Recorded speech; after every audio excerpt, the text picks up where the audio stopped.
नमस्कार दोस्तों, आध्यात्म के एक और अंक में आपका हार्दिक स्वागत है। दोस्तों, आज हम भगवत गीता के तीसरे अध्याय के बारे में पढ़ेंगे, जिसका नाम है कर्म योग। इससे पहले हमने भगवत गीता के दूसरे अध्याय सांख्य योग को पढ़ा था।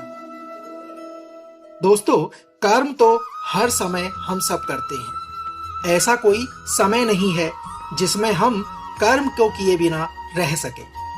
कुछ कर्म झूठ और फरेब से भरे होते हैं और कुछ कर्म कर्तव्य के लिए किए जाते हैं। तो फिर वे कौन से ऐसे कर्म हैं जो हमें हमारे लक्ष्य तक ले जाते हैं? इसी कर्म योग को श्री कृष्ण इस अध्याय में अर्जुन को बताते हैं। तो आइए प्रारंभ करते हैं श्रीमद् भागवत गीता के तीसरे अध्याय कर्म योग को। अर्जुन पूछते हैं, हे जनार्दन, यदि आपको कर्म के मुकाबले ज्ञान बेहतर लगता है तो फिर हे केशव, मुझे भयंकर कर्म में क्यों लगाते हो? श्री कृष्ण ज्ञान को कर्म से अच्छा बताते हैं। तो उस स्थिति में यह प्रश्न उचित लगता है कि फिर श्री कृष्ण अर्जुन को कर्म अर्थात युद्ध करने के लिए क्यों कह रहे हैं? क्योंकि अगर ज्ञान की ही बात है तो वह तो अर्जुन श्री कृष्ण से प्राप्त कर ही रहे हैं। तो अपनों की हत्या करने वाले ऐसे युद्ध में श्री कृष्ण उन्हें क्यों भेज रहे हैं? दोस्तों, कितनी ही बार हमारे मन में ऐसे प्रश्न आते हैं कि कर्म आखिर क्यों किया जाए। श्री कृष्ण की बात सुनकर अर्जुन की बुद्धि मोहित हो रही थी। समझने की जगह वे और भी ज्यादा उलझते जा रहे थे। इसलिए अर्जुन श्री कृष्ण से पूछते हैं कि एक बात बताइए प्रभु, जिससे मेरी उलझन दूर हो सके। यहाँ अर्जुन कहना चाहते हैं कि उनकी दुविधा को दूर करके श्री कृष्ण उन्हें एक स्पष्ट बात बताएं जिस पर वे चल सके। श्री कृष्ण ने जो अर्जुन को बातें बताई हैं वे जटिल और गहरी हैं। ऊपर से देखकर ऐसा लगता है कि यह सब ज्ञान की बातें हैं। इन बातों पर चले तो चले कैसे? और यही दुविधा अर्जुन की भी है। और भगवान श्री कृष्ण उत्तर दे रहे हैं। भगवान अर्जुन से कहते हैं कि इस दुनिया में दो प्रकार की निष्ठा है, दो प्रकार के विश्वास हैं, जिसमें से एक है सांख्य योग, जिसका संबंध ज्ञान से है, और दूसरा कर्म योग, जिसका संबंध सिर्फ कर्म से है। निष्ठा का अर्थ है कुछ भी करने की सबसे परिपक्व अवस्था और पराकाष्ठा। अपनी इंद्रियों को वश में कर परमात्मा का ध्यान लगाना ज्ञान योग से होता है और इसको कहते हैं संन्यास या सांख्य योग। दूसरा है कर्म योग, जिसका अर्थ है निष्काम कर्म करके फल में इच्छा ना रखना। मनुष्य ना तो कर्मों को शुरू किए बिना निष्कर्मता को अर्थात योग निष्ठा को प्राप्त होता है और ना कर्मों के केवल छोड़ देने से सिद्धि अर्थात सांख्य निष्ठा को ही प्राप्त होता है। दोस्तों, ऐसा नहीं है कि आप कर्म करें ही नहीं और खुद को सन्यासी भी कहें। ऐसे तो दुनिया चल ही नहीं पाएगी। अपने कर्तव्यों को छोड़कर यदि आप सन्यासी बन जाते हैं तो आप समझते हैं कि आपको मोक्ष की प्राप्ति हो जाएगी, किंतु ऐसा संभव नहीं है। ऐसा नहीं हो सकता कि आप कर्मों को त्याग दें और खुद को कर्मयोगी कहें। कर्म को ना करने से या फिर उसे सदा के लिए त्याग देने से कुछ भी हासिल नहीं होता। ऐसा हो ही नहीं सकता कि मनुष्य किसी भी काल में क्षण मात्र भी बिना कर्म किए रह जाए। हमारी दुनिया ऐसी ही है कि हम चाहे या ना चाहें कर्म तो हमें करना ही पड़ेगा। कर्म ना करना भी कर्म करना ही है। जिस तरह से हम इस दुनिया में आए हैं, जिस तरह से प्रकृति ने हमें बनाया है, उसका गुण यही है कि हम हर समय कर्म करें। दोस्तों, प्रकृति में कभी कुछ नहीं रुकता। सांसें चलती हैं, समय चलता है, जीवन का चक्र चलता रहता है और जब तक जीवन रहेगा तो कर्म भी रहेगा। इसलिए यह आवश्यक है कि कर्म को समझा जाए और उसे समझकर उसको किया जाए। जो सिर्फ दिखावे के लिए अपनी इंद्रियों को ऊपर से रोककर परंतु अंतर मन से हमेशा उन्हीं के बारे में सोचता है, वह मिथ्याचारी अर्थात ढोंगी कहा जाता है, यानी झूठा और घमंडी। आइए उदाहरण से समझते हैं। जैसे कोई व्यक्ति खाना खाने से मना कर दे, लेकिन अंदर ही अंदर खाने के बारे में ही सोचता रहे, तो यह किस तरह का उपवास हुआ? इसे व्रत नहीं माना जाएगा। कितने ही साधु सन्यासी आपको मिलेंगे जो कहते हैं कि उन्होंने दुनिया को त्याग दिया है, कर्म को त्याग दिया है, परंतु अगर उनके मन में अभी भी इस दुनिया के लिए इच्छा है तो श्री कृष्ण उन्हें झूठा और पाखंडी बताते हैं। श्री कृष्ण कहते हैं, हे अर्जुन, जो पुरुष सच्चे मन से इंद्रियों को वश में करके उनसे बिना लगाव लगाए कर्म करता है, वही कर्म योग का पालन करता है और वही श्रेष्ठ है। श्री कृष्ण यहाँ पर एक तरह से चेतावनी दे रहे हैं कि इंद्रियों को तो वश में करना ही है, लेकिन मन का उन इंद्रियों से किसी भी तरीके से लगाव नहीं होना चाहिए, उसे ही कर्म योग माना जाएगा। दोस्तों, जब इंद्रियां वश में होती हैं तो आप कुछ भी करने में संभव होते हैं। किसी भी तरह की बाधा आपको आपका कर्म करने से रोक नहीं सकती, और अगर आप इंद्रियों के वश में हैं तो फिर वह स्वादिष्ट खाने की खुशबू ही क्यों ना हो, कोई रूप सी नारी ही क्यों ना हो, आसपास का शोर ही क्यों ना हो, हर बाधा आपको आपका कर्म करने से रोकती है। श्री कृष्ण कहते हैं, हे अर्जुन, तुम केवल कर्तव्य निभाओ, क्योंकि कर्म ना करने के मुकाबले कर्म करना बेहतर है, और तुम्हारे कर्म ना करने से तुम्हारा जीवित रहना भी तो संभव नहीं है। अर्थात तुम शस्त्र उठाओ और युद्ध करो, अपना कर्म करो, क्योंकि यह कर्म ना करने से कहीं ज्यादा अच्छा है कि तुम्हें कर्म करना चाहिए। श्री कृष्ण के कहने का तात्पर्य यह है कि कर्म तो बहुत सारे हैं, परंतु उसमें से एक चुना हुआ जो कर्म है, उसी चुने हुए कर्म को ही निर्धारित कर्म कहते हैं। दोस्तों, अपनी मर्जी से मैं अगर अपने कर्म चुन लूंगा तो उसे निर्धारित नहीं माना जाएगा, क्योंकि अपना कर्तव्य समझकर अपना कर्म हमें पहले चुनना होगा, अथवा जो कर्म आपको मिला है उसे अपना कर्तव्य समझकर निभाना होगा। भगवान श्री कृष्ण कहते हैं कि यज्ञ के लिए किए जाने वाले कर्मों से ही ये मनुष्य समुदाय कर्मों से बंधता है। इसलिए हे अर्जुन, तुम इच्छाओं को छोड़कर उस यज्ञ के निमित्त ही कर्म करो। यज्ञ अर्थात समाज की भलाई के लिए किया गया निस्वार्थ कार्य। हमको भी अपने कर्तव्यों को यह समझ के कार्यों में अपना योगदान देना चाहिए, जिससे समाज का भला हो सके। इसे ही आप निर्धारित कर्म मान सकते हैं। दोस्तों, प्रजापति ब्रह्मा ने इस दुनिया की शुरुआत में यज्ञ को रचकर अपनी प्रजा से कहा था कि तुम लोग इस यज्ञ द्वारा इस वृद्धि को प्राप्त हो जाओगे, और यह यज्ञ तुम लोगों को इच्छित भोग प्रदान करेगा।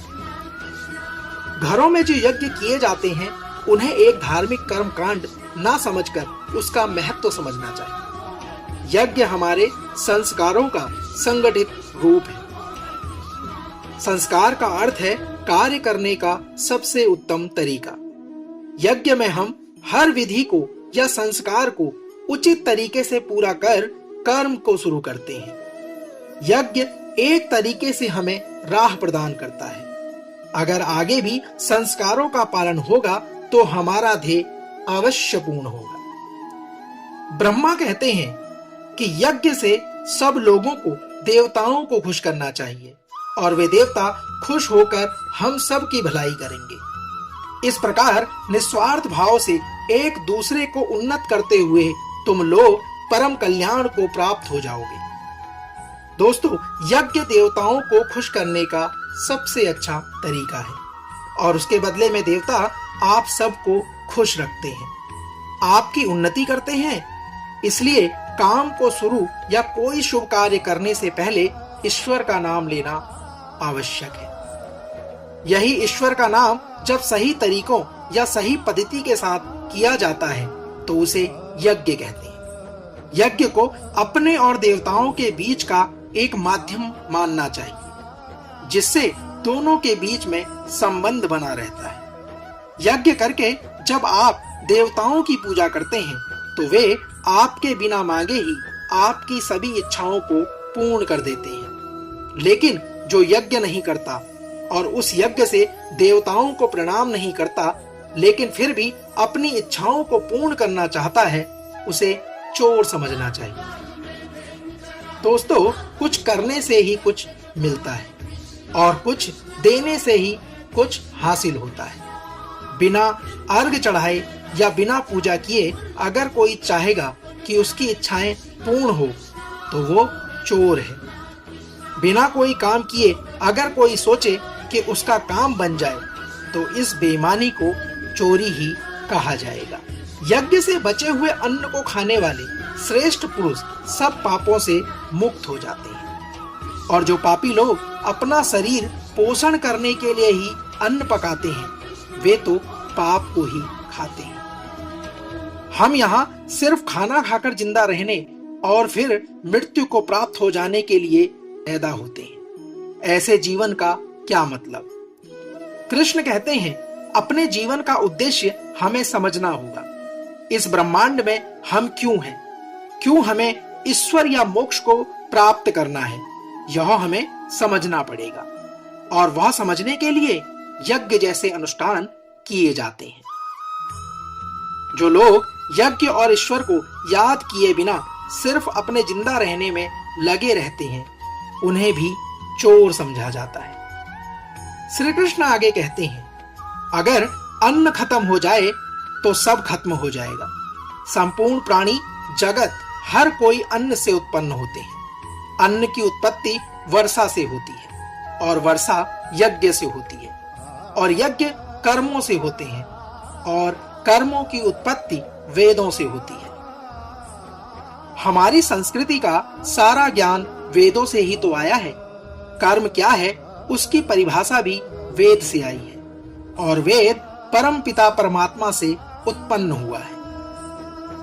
कृष्ण यहाँ कहते हैं कि वेद ईश्वर से आया हुआ वह ज्ञान है कि वेद से आगे और वेद से बड़ा कुछ भी नहीं। दोस्तों, इससे यह सिद्ध होता है कि यज्ञ और ईश्वर का सीधा संबंध है। भगवान श्री कृष्ण यहाँ कह रहे हैं, हे पार्थ, जो पुरुष परंपरा से नहीं चलता, जो सृष्टि चक्र और प्रकृति के नियमों के अनुसार नहीं चलता, अर्थात जो अपने कर्तव्यों का पालन नहीं करता, वह इंद्रियों के द्वारा भोगों में रमण करने वाला पाप युक्त पुरुष व्यर्थ ही जाता है। ऐसा इंसान सिर्फ इंद्रियों के वश में रहकर जिंदा है। भगवान श्री कृष्ण आगे कहते हैं, हे अर्जुन, जो मनुष्य आत्मा में ही रमण करने वाला, आत्मा में तृप्त और संतुष्ट हो, उसके लिए कोई कर्तव्य नहीं। आत्मा का अर्थ यहाँ पर सबसे बड़ा सच है और जो सत्य को समझता है, सत्य में ही खुश होकर रहता है, उसके लिए कोई कर्तव्य नहीं है। दोस्तों, जिसको ज्ञान प्राप्त हो चुका है, जो जीवन की सच्चाई को जान चुका है, सिर्फ वही ऐसा प्राणी है जिसके लिए कर्तव्य का कोई मतलब नहीं। लेकिन ऐसा कोई लाखों और करोड़ों में एक ही होता है। बाकी हम सब के लिए कर्तव्य ही सब कुछ है। संजय श्री कृष्ण के ज्ञान को हमें आगे बता रहे हैं कि ऐसे महापुरुष जो आत्मा को और सत्य को जान चुके हैं, उनके लिए कर्म करने का कोई प्रयोजन रहता ही नहीं। ऐसे महापुरुष कर्म के बंधन से छूट चुके हैं, क्योंकि ये ज्ञानी इस दुनिया और ईश्वर को समझ चुके हैं। इनका स्वार्थ से कोई मतलब नहीं रहता। इसलिए ये महापुरुष हमारे जैसे लोगों से बिल्कुल अलग हैं। इन पर वे नियम लागू नहीं होते जो हमारे जैसे दुनियादारी में लगे हुए लोगों पर लागू होते हैं। दोस्तों, इसे कुछ ऐसे समझिए, जिसे ईश्वर मिल गया हो उसे फिर और क्या चाहिए, वो फिर कोई और कर्म क्यों करे। माधव कहते हैं, हे अर्जुन, इसलिए तुम अपनी आसक्ति और अपनी इच्छा को छोड़कर हमेशा अपने कर्तव्य कर्म को ठीक तरीके से करते रहो। अपनी कामनाओं को छोड़कर सिर्फ और सिर्फ अपने कर्तव्यों को पूरा करने में लग जाओ, क्योंकि आसक्ति से या लगाव से छूटकर जो भी अपना कर्म करता है वह मनुष्य परमात्मा को प्राप्त हो जाता है। साथियों, कर्तव्य की राह आसान नहीं होती। कितनी ही बार हम सबको लगता है कि सब कुछ छोड़कर आराम करें, देर तक सोएं या परिश्रम ना करें, लेकिन उससे कभी भी कुछ भी हासिल नहीं होता। ऐसा ही भगवान श्री कृष्ण इस कर्म योग में समझा रहे हैं। बहुत से ऐसे लोग हैं जो कर्म करते हुए ही परम सिद्धि को प्राप्त हुए हैं। ये बहुत से ज्ञानी महापुरुष तो ऐसे होते हैं जो आत्मा की सच्चाई को पहचान लेते हैं, लेकिन बाकी लोगों के लिए अगर उनके जीवन में कुछ करना है तो सिर्फ कर्म ही एकमात्र रास्ता है। दोस्तों, अगर आप चाहते हैं कि आपके जीवन का कोई मतलब हो, जन्म लेना, जिंदा रहना और फिर मृत्यु को प्राप्त हो जाना, इस बेकार जीवन से बचकर अगर आप कुछ अलग करना चाहते हैं तो आसक्ति से या लगाव से बचकर हमें कर्म करना चाहिए और अपने कर्तव्य का पूरा पालन करना चाहिए। श्री कृष्ण कहते हैं, हे अर्जुन, श्रेष्ठ पुरुष हमेशा आगे चलता है और बाकी लोग उसके पीछे चलते हैं। इसलिए आपको ये फैसला करना है कि आपको आगे चलना है या फिर पीछे। कृष्ण कहते हैं कि श्रेष्ठ पुरुष जो जो आचरण करता है, अन्य पुरुष भी वैसा वैसा ही आचरण करने लगते हैं। वो जो कुछ प्रमाण कर देता है, समस्त मनुष्य समुदाय उसी के अनुसार बरतने लग जाता है। यहाँ कहने का अर्थ है कि जो हमारे आदर्श होते हैं, हम उन्हीं का अनुसरण करते हैं। दोस्तों, किसी भी क्षेत्र में ऐसे लोग होते हैं जो उसमें सर्वश्रेष्ठ होते हैं और पूरी दुनिया उन्हीं के जैसा करने की कोशिश करती है। आदर्श एक होता है और उसके अनुसरण करने वाले बहुत सारे लोग होते हैं। श्री कृष्ण कहते हैं, हे अर्जुन, मेरा इन तीनों लोकों में कुछ भी कर्तव्य नहीं है और ना ही ऐसी कोई वस्तु है जिसे मैं प्राप्त नहीं कर सकता, लेकिन मैं फिर भी कर्म कर रहा हूं। दोस्तों, श्री कृष्ण से बड़ा कौन आदर्श हो सकता है? लेकिन वे भी कर्म करते हैं। वे भी कर्म करते हुए अपने कर्तव्य का निर्वाह करते हैं। भगवान श्री कृष्ण ने महाभारत में भाग लेने से मना नहीं किया। उनकी नारायणी सेना कौरवों के साथ थी, लेकिन वे खुद अर्जुन व पांडवों के साथ। जब श्री कृष्ण अपना कर्म करके अपने कर्तव्यों को पूरा कर रहे हैं, तो हम कौन होते हैं और हम अपना कर्म क्यों ना करें? भगवान श्री कृष्ण कहते हैं, हे पार्थ, अगर मैं अपने कर्मों को करने में सावधानी न बरतूं तो बड़ा अनर्थ हो जाएगा। प्रत्येक मनुष्य श्री कृष्ण का अनुसरण करता है और अगर आदर्श या भगवान ही कुछ नहीं करेंगे तो मनुष्य भी अपने कर्मों को करना छोड़ देगा। दोस्तों, जो सबसे बड़ा होता है और सर्वश्रेष्ठ होता है, हम सभी उसका अनुसरण करते हैं। और अगर श्री कृष्ण यह सोचते हैं कि मैं भगवान हूं और मैं कर्म नहीं करूंगा, तो उन्हें किसी और को ज्ञान देने का क्या अधिकार रह जाता है? ईश्वर होते हुए भी उन्होंने अपने हर कर्म का पालन किया, कर्म से कभी भी पीछे नहीं हटे। उनके पद चिन्हों पर ही हमें चलना है और सर्वश्रेष्ठ बनने की कोशिश करनी है। श्री कृष्ण कहते हैं, हे भारत, जिसमें समझ नहीं होती वे कर्म में आसक्त होकर कार्य करते हैं। विद्वानों और समझदारों को बिना लगाव के कार्य करना चाहिए। क्या यज्ञ करने से हम ज्ञानी हो जाते हैं? कर्म को सही विधि से करने से क्या हम ज्ञानी हो जाएंगे? ऐसा नहीं है। हमें कर्म करना, उसमें आसक्ति या लगाव नहीं करना, और ऐसा करना आसान नहीं है। दोस्तों, अगर ऐसा कोई ज्ञानी जिसका कर्मों से कोई लेना देना नहीं है, जैसे कि कोई साधु या संत जिसका कि किसी भी कर्म में आसक्ति नहीं है, तो ऐसे लोगों को समाज सेवा में लग जाना चाहिए। यह उनके लिए कहा गया है जो सोचते हैं कि दुनिया को छोड़कर सन्यासी बनने से उन्हें भगवान की प्राप्ति हो जाएगी। जो ज्ञानी और जिन्हें ईश्वर की सच्चाई ज्ञात हो गई है, उनकी यह नैतिक जिम्मेदारी बन जाती है कि उनके कार्य करने के तरीके से किसी दूसरे के मन में कर्म को लेकर अश्रद्धा, अपमान यह सब पैदा ना हो। दोस्तों, आप किसी ज्ञानी को देखकर यह सोच सकते हैं कि यदि वे कुछ नहीं करते तो मैं भी क्यों करूं। इसलिए ये उन महापुरुषों और ज्ञानियों के लिए जरूरी है कि वे ऐसा उदाहरण सामने रखें जिससे हर कोई अपना कर्म और अपना कर्तव्य करने के लिए प्रेरित हो। दोस्तों, यदि किसी साधु को देखकर आप लोग अपना परिवार छोड़ सन्यासी बन जाएंगे तो भी यह दुनिया नहीं चल पाएगी। कृष्ण के अनुसार हर व्यक्ति की अपनी एक प्रकृति होती है और अपनी उस प्रकृति के अनुसार ही वह कर्म करता है। हर कर्म उस प्रकृति के गुण के हिसाब से ही होता है।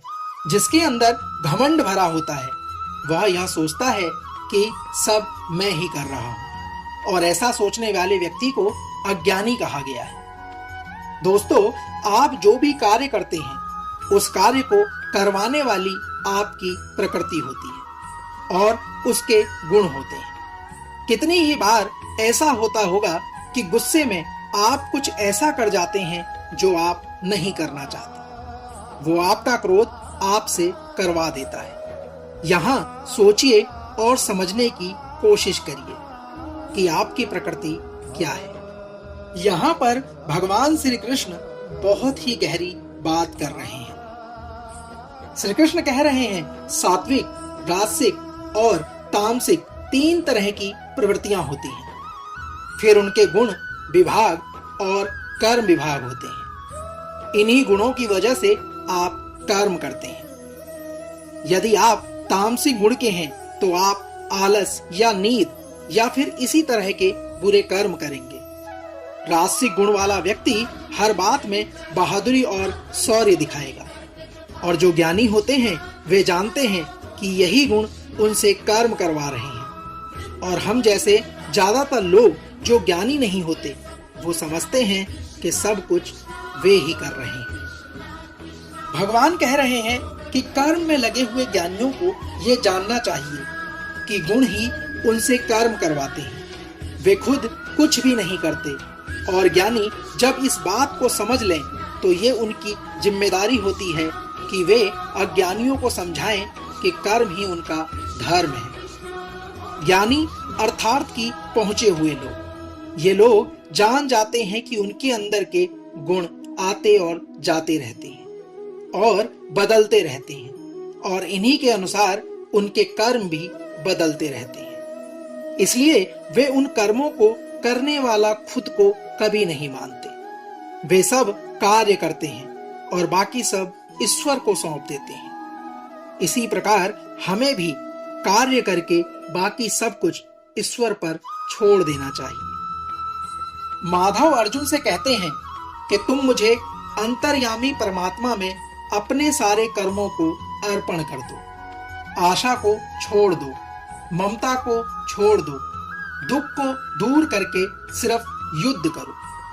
दोस्तों, अपने सारे कर्मों को हमें भगवान को सौंप देना चाहिए। कोई आशा नहीं, कोई ममता नहीं और कोई दुख भी नहीं, कुछ भी भाव नहीं होना चाहिए। तुम जाओ और बस युद्ध करो। इसी को आप सफलता का सार मान लीजिए। भगवान कहते हैं जीवन का लक्ष्य मोक्ष प्राप्त करना है। जीवन और मृत्यु के चक्कर से बचना निष्काम कर्म का अगला कदम वही होगा। श्री कृष्ण यही कहते हैं कि जो मनुष्य दोष दृष्टि से रहित और श्रद्धा युक्त होकर मेरे इस मत को सदा अनुसरण करता है वह सारे कर्मों के बंधन से छूट जाता है। जो भी कोई सुख दुख या मोह माया को छोड़कर अपने कर्म को मुझसे अर्पण करता है और कर्म को सच्चे मन से करता है, वह कर्म के सारे बंधनों से छूट जाता है।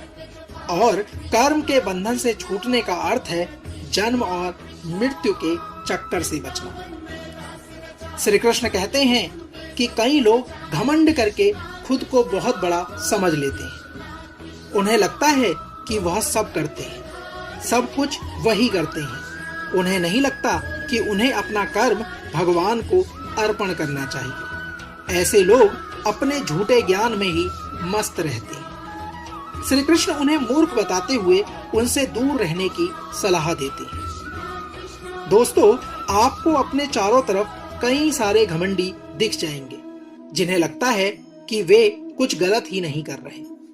अपने धन और घमंड के अहंकार में वे किसी की बात सुनने तक को तैयार नहीं होते। हम आपसे यह कहना चाहेंगे कि आप उन्हें मूर्ख समझकर उनसे दूर ही रहें। भगवान श्री कृष्ण कहते हैं, हे अर्जुन, सभी प्राणी प्रकृति को प्राप्त होते हैं, अर्थात अपने स्वभाव से मजबूर होकर कर्म करते हैं। ज्ञानवान भी अपनी प्रकृति के अनुसार कोशिश करता है, फिर इसमें किसी का हट क्या करेगा। यहाँ श्री कृष्ण समझा रहे हैं कि हर प्राणी का अपना एक स्वभाव होता है, सभी उसी के चलते कार्य करते हैं। जो ज्ञानी हैं, जो सब कुछ जानते हैं, उनसे भी कार्य उनकी प्रकृति ही करवाती है। इसमें किसी का हट और जिद कुछ भी नहीं कर पाएगा। दोस्तों, अगर आप कोशिश करेंगे कि किसी से उसकी प्रवृत्ति के विरुद्ध काम करवा लेंगे तो आप सिर्फ अपना समय ही व्यर्थ करेंगे। इंद्रियों में ही प्यार और क्रोध युद्धेश छुपा है। मनुष्य को इन दोनों के वश में नहीं होना चाहिए, क्योंकि ये दोनों ही इसके कल्याण मार्ग में विघ्न करने वाले महान शत्रु हैं। अर्थात इंद्रियों में ही हर तरह का भाव छुपा रहता है, अच्छा भाव भी और बुरा भी। अच्छे और बुरे दोनों भावों में हमें नहीं फंसना चाहिए, क्योंकि इस फंसने से ही हमारे मोह की शुरुआत होती है और फिर इन इंद्रियों के चक्कर में हम फंसते हुए चले जाते हैं और कभी भी निकल नहीं पाते। काम, क्रोध, लोभ और मोह, इन सबको हमें अपना शत्रु मानना चाहिए। श्री भगवान कहते हैं, हे अर्जुन, अच्छी प्रकार आचरण में लाए हुए दूसरों के धर्म से गुण रहित भी अपना धर्म अति उत्तम है। अपने धर्म में तो मरना भी कल्याणकारक है और दूसरे का धर्म भय को देने वाला है। श्री कृष्ण यहाँ पर कह रहे हैं कि हर किसी को अपना कर्तव्य, अपना कर्म और अपना धर्म ही करना चाहिए। श्री कृष्ण कहते हैं, यदि अपने धर्म के लिए मरना भी पड़े तो भी अच्छा है, लेकिन किसी दूसरे धर्म को स्वीकार नहीं करना चाहिए। कोई बेहद कमजोर, जिसे खुद पर विश्वास ना हो, दूसरे के धर्म को अपनाता है, जिसमें थोड़ा सा भी आत्मसम्मान होता है, वह कभी भी किसी दूसरे धर्म को नहीं अपनाता।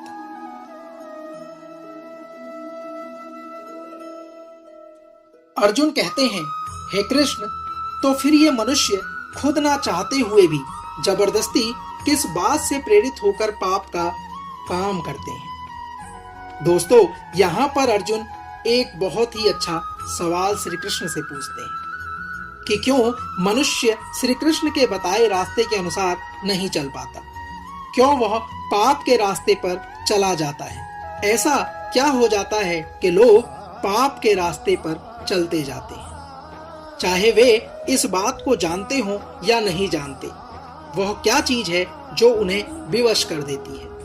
पाप के लिए उनका मन और बुद्धि किस बात को दोष देना आवश्यक है। श्री भगवान कहते हैं, हे अर्जुन, रजोगुण से उत्पन्न होता है काम और काम से निकलता है क्रोध, अर्थात गुस्सा। काम या क्रोध कभी रुकता नहीं है अर्जुन, यह बस बढ़ता रहता है। इसको अपना सबसे बड़ा शत्रु मानना चाहिए। श्री कृष्ण बताते हैं कि पापी आखिर पाप किस कारण करता है, किसी के पाप करने की क्या वजह होती है। यह वजह है रजोगुण। इसी के कारण काम, क्रोध, राग, द्वेष, इन सभी भाव उत्पन्न होते हैं, जो कि पाप की वजह होते हैं। इन्हीं द्वेषों को श्री कृष्ण शत्रु बता रहे हैं। इन भाव के मन में आते ही आपको समझ जाना चाहिए कि आप पर शत्रु हावी हो रहा है और आपको उसे रोकने की जरूरत है। जिस प्रकार धुएं से आग और धूल से दर्पण ढक जाता है, उसी प्रकार काम द्वारा हमारा यह ज्ञान ढक जाता है। कृष्ण कहते हैं, राख जलती रहती है और उसके धुएं में आग छुपी रहती है। शीशे में अगर धूल हो तो चेहरा साफ से नहीं दिखता। उसी प्रकार ये जो काम, क्रोध जैसे विकार, ये जो कमियां हैं, ये हमारे अंदर मौजूद ज्ञान को छुपा के रखती हैं। सब कुछ हमारे अंदर है, बाहर कुछ भी नहीं। ये कमियां हमारे अंदर के ज्ञान को छुपाकर पूरी तरह से हमें पाप करने के लिए विवश और उत्साहित करती है। इसलिए श्री कृष्ण इन्हें शत्रु बताते हैं। माधव कहते हैं, हे अर्जुन, यह ऐसी आग है जो कभी बुझती ही नहीं। इस आग का मतलब काम है और इसी से मनुष्य का ज्ञान ढका हुआ है। भोगों में कभी कोई तृप्त नहीं हुआ। पैसा अगर कमाया है तो और कमाना है, खाना अगर खाया है तो और खाना है। भोगों का कोई अंत नहीं है, बल्कि ये भोग मनुष्य के अंत का कारण है। जैसे अगर आग को ईंधन मिलता रहे तो वे कभी बुझती नहीं। काम, क्रोध, मद और लोभ, इन सब को नियंत्रण में रखना ही इस आग को बुझाने का एकमात्र रास्ता है। श्री कृष्ण अर्जुन को समझा रहे हैं कि इंद्रियां, मन और बुद्धि, ये सब इसके घर कहे जाते हैं। ये काम इन मन, बुद्धि और इंद्रियों द्वारा ही ज्ञान को ढक के जीवात्मा को मोहित करता है। काम, क्रोध जैसे विकार, कमियां इंद्रियों, मन और बुद्धि में रहती हैं और ये इनके घर हैं, जहां इनका निवास होता है। घर में रहकर ये कमियां घर के मालिक को मोहित कर उसे ही अंदर खत्म करने की कोशिश करती है। दोस्तों, कुछ अच्छा देखकर मन में लालच आता है। काम पूरा ना होने पर भी क्रोध आता है। इस तरह से ये कमियां हमारे दिमाग पर नियंत्रण करना शुरू कर देती हैं और हम हमेशा इसके वश में रहते हैं। कृष्ण कहते हैं, हे अर्जुन, तुम पहले इंद्रियों को संयमित करो। इस ज्ञान और विज्ञान का नाश करने वाले महापापी काम को कुछ भी करके बलपूर्वक मार दो। श्री कृष्ण अर्जुन को सलाह देते हैं कि इससे पहले कि ये काम, क्रोध जैसे शत्रु तुम पर कब्जा कर लें, तुम अपनी इंद्रियों को अपने वश में कर लो। अपने काम और क्रोध को मार दो। ये काम और क्रोध ही जो हमारे अंदर ज्ञान को खत्म कर रहे हैं और उसमें शंका भर रहे हैं, हमें हमारे रास्ते से भटका रहे हैं। दोस्तों, कितनी ही बार आपको लगता होगा कि काम करते हुए सो जाएं। बस आपको अपनी इंद्रियों को यहीं पर वश में करना है। इंद्रियों को स्थूल शरीर से बेहतर, बलवान और श्रेष्ठ कहते हैं। इन इंद्रियों से बेहतर मन है और मन से भी बेहतर है बुद्धि, और जो बुद्धि से भी बड़ा हो वो है आत्मा। श्री कृष्ण कहते हैं कि हमारे शरीर में सर्वश्रेष्ठ हमारी इंद्रियां हैं। सही बात है कि किसी भी शरीर को उसकी इंद्रियां पल भर में वश में कर लेती हैं, लेकिन इंद्रियों से भी बड़ा हमारा मन है। आप अपने मन से इंद्रियों को नियंत्रित कर सकते हैं और मन से बड़ी बुद्धि है। दोस्तों, यह गहरी बात है, इस बात को ध्यान में रखिएगा। अभी तक सबसे बड़ी है बुद्धि और बुद्धि से बड़ी है आत्मा, और इसी आत्मा को समझने का यह सारा खेल है। भगवान श्री कृष्ण अपनी बात को समझाते हुए कह रहे हैं, हे अर्जुन, इस प्रकार बुद्धि से बेहतर अर्थात सूक्ष्म, बलवान और श्रेष्ठ आत्मा को ही मानना चाहिए। बुद्धि से अपने मन को वश में करना चाहिए। हे महाबाहो, तुम इस काम रूप दुर्जय शत्रु को मार डालो। दोस्तों, बुद्धि से मन को वश में करना है, और अगर मन वश में हो गया तो आप इंद्रियों को भी वश में कर लेंगे। जब मन और इंद्रियां आपके वश में हैं, तो तो आपका अगला कदम आत्मा के पास पहुंचना होगा। आत्मा परमात्मा का ही एक रूप है और आपकी बुद्धि आपको आपकी आत्मा के करीब पहुंचा सकती है। दोस्तों, यह था भगवत गीता अध्याय 3। भगवत गीता के 18 अध्यायों में तीसरे अध्याय कर्म योग को हमने आपके बीच में प्रस्तुत किया, जिसमें भगवान श्री कृष्ण ने अर्जुन को कुरुक्षेत्र के मैदान में कर्म योग के बारे में बताया। कल श्रीमद् भगवत गीता के चौथे अध्याय को लेकर एक बार पुनः आपसे होगी मुलाकात। जय श्री कृष्ण। राधे राधे।